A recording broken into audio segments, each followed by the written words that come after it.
नमस्कार विद्यार्थी मित्रांनो, कामगार आयुक्तालय भरती 2026 परमनंट सरकारी नोकरीची सुवर्ण संधी। एकच परीक्षा, थेट निवड, कोणतीही मुलाखत नाही। कामगार आयुक्तालयाकडून सरळ सेवेमार्फत गट क या संवर्गातील निरीक्षक एकूण 62 पदे, लेखापाल 12 पदे, लघुटंक लेखक 4 पदे असे एकूण टोटल 78 पदांसाठी जाहिरात प्रसिद्ध करण्यात आलेली आहे। यामध्ये निरीक्षक आणि लेखापाल या पदासाठी S13 ची वेतन श्रेणी असणार आहे, ज्या अंतर्गत 35,400 ते 1,12,400 पर्यंत चांगला पगार मिळू शकतो। आता या पदासाठी ऑनलाईन फॉर्म 13 मे 2026 पासून सुरू होत आहेत।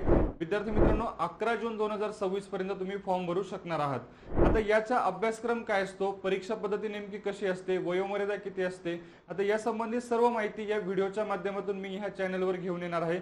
त्यामुळे या चॅनलला आत्ताच फॉलो करून ठेवा। तसेच या संबंधी अधिक माहितीसाठी कमेंट बॉक्समध्ये हाय टाईप करा, मी तुम्हाला सर्व डिटेल्स माहिती सेंड करतो। विद्यार्थी मित्रांनो, या आणि अशाच महत्त्वपूर्ण अपडेटसाठी चॅनलला नक्की फॉलो करा। व्हिडिओ आवडला असेल तर लाईक करून आपल्या जास्तीत जास्त मित्रांना नक्की शेअर करा। धन्यवाद।